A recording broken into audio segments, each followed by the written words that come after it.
State BJP అసలు ఇప్పుడు ఆడ విద్య మీద జరిగింది కదా, ఇప్పుడు ఇంకొకటి ఇక్కడ జరగాల్సింది ఏంటంటే అన్నిటికన్నా ఘోరమైన హీనమైన నీచమైన మైనర్ బాలికల మీద అత్యాచారం చేసినటువంటి బండి సంజయ్ కొడుకు బొక్కలో పోతాడు, బయటికి వస్తాడు. పెద్ద పెద్ద హెడ్లైన్స్లు వస్తాయి వాళ్ళ పేపర్లకు సంబంధించినటువంటి దాంట్లో. ఆయన జైల్లో సామాన్యమైన ఖైదీ లెక్కలో ఉంటాడని చెప్పని. పక్కకి ఎంతమందిని జరిగినాయి, ఎంత క్రైమ్ రేట్ ఉన్నది, ఇవన్నీ ఎవరు మాట్లాడేది. దానికి సెక్షన్ 19 ప్రకారంగా పోక్సో చట్టం కింద బండి సంజయ్ అంటే ఎవరెవరైతే మైనర్ బాలికను అత్యాచారం చేస్తాడో వాళ్లకు సహకారం చేసినా, వాళ్ళకు మద్దతు చేసినా, వాళ్లకు షెల్టర్ ఇచ్చినా, వాళ్ళ గురించి సమాచారం తెలిసి పోలీసులకు చెప్పకున్నా వాళ్ళని కూడా బొక్కల వారేయాలి. వాళ్ళు కూడా శిక్ష అర్హులే. 6 నెలల నుంచి మొదలు పెడితే ఇంకా ఎంత అంటే అంత వేసుకోవచ్చు శిక్ష. ఆ శిక్ష అర్హులే. అటువంటి దాంట్లో బండి సంజయ్ని కూడా బొక్కల వారేయాలి. ఇది మేము చెప్తూనే ఉన్నాం. ఈ ఉద్యమాన్ని కూడా మేము చాలా మొత్తుకుంటుంటే మామూలు యుద్ధం కాదు.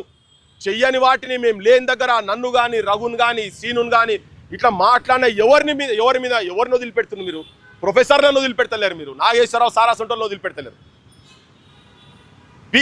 ఇదే బండి సంజయ్ కూడా ఇంతకుముందు పేపర్ లీక్లు బీఆర్ఎస్ గవర్నమెంట్లో అయినప్పుడు అప్పుడు రిజైన్ చేయాలని చెప్పి పోరాడినాడు.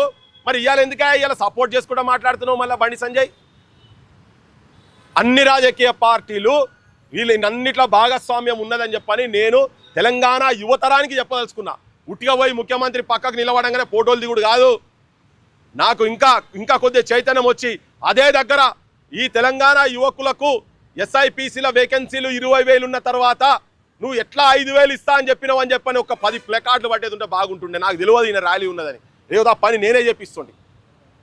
ఈవెన్ నిరుద్యోగ యువకులకు కూడా నిరుద్యోగ యువతరానికి నాయకత్వం వహిస్తున్నటువంటి నేను ఆ మిత్రులందరికీ నేను విజ్ఞప్తి ఏం చెప్పదలుచుకున్నా అంటే రాజకీయ పార్టీల చుట్టూ తిరగకండి.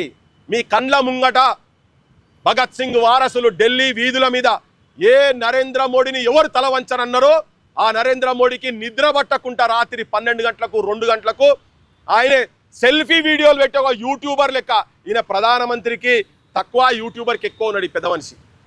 నువ్వు ప్రధానమంత్రి పదవి బంద్ చేసుకొని ఓ యూట్యూబ్ ఛానల్ పెట్టుకో, నీ లైక్స్ ఎన్ని వస్తాయి, నీ ఇన్స్టాగ్రామ్ లైక్స్ ఎన్ని వస్తాయి, గివి పట్టుకొని చూసుకున్నాడు బెటర్ ఆయన. నువ్వు ముఖం మొత్తం మాడిపోయింది.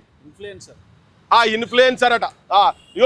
నీ ముఖం మొత్తం మాడిపోయింది. నీ డొల్లాతనం అంతా బయటపడ్డది. హలో ఫ్రెండ్స్, ఏ ఫ్రెండ్స్ అని ఇప్పుడు ఇంకేమో బ్రో అంటాడు కావచ్చు. పాస్ తయారైతాం, ఇటు సగం కొట్టించుకొని ఇప్పుడు ఏముంటుందో మళ్ళీ జెన్సీ అనగానే ఇవన్నీ ఉంటాయి కదా. సో నేను భగత్ సింగ్ వారసులకు, భారతదేశ యువతరానికి, తెలంగాణ యువతరానికి చెప్పేది ఏంటంటే అమరుల త్యాగాలు వృధా పోనీయకండి. తెలంగాణ ప్రజలు, భారత ప్రజలను మరోసారి దగా కానీయకండి. ఇవాళ కాక్రోచ్ పార్టీలు రాజకీయాలకు రాము అంటున్నారు. ఇంతకుముందు రఘు అన్నాడు మీరు సంఘం పెడతారా? పార్టీ బరాబర్ రాజకీయ పార్టీ వస్తుంది. తెలంగాణ క్రాంతి దళ్ రాజకీయ పార్టీగా మారబోతున్నది, మారుతుంది అంతనే. ఇది బండా గుర్తు పెట్టుకొని ఊర్లలో తయారు కాండ్రి.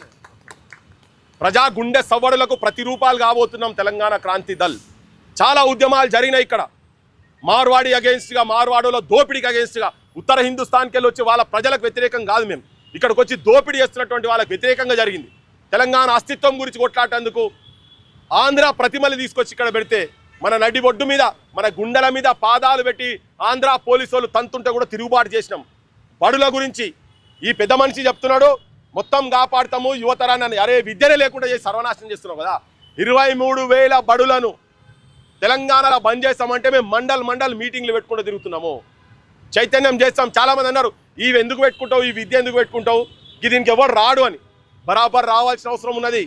ఈ అస్తిత్వ ప్రమాదం ఉన్నప్పుడు మన ఆరోగ్యాల గురించి కావచ్చు, మన సర్పంచ్ల అంశాలు ఉంటే కావచ్చు, ఎక్కడ సమస్య ఉంటే మన భూ పోరాటాలు కావచ్చు, కబ్జాలు చేస్తున్నటువంటి భూ పోరాటాలు కావచ్చు, 25 లక్షల ఎకరాలు ధరణి పేరు మీద అన్యాక్రాంతమైంది. ఇవన్నీ యువతరం ఇవన్నీ గమనించాలి, వీటన్నిటి గురించి తెలుసుకోవాల్సిన అవసరం ఉంది.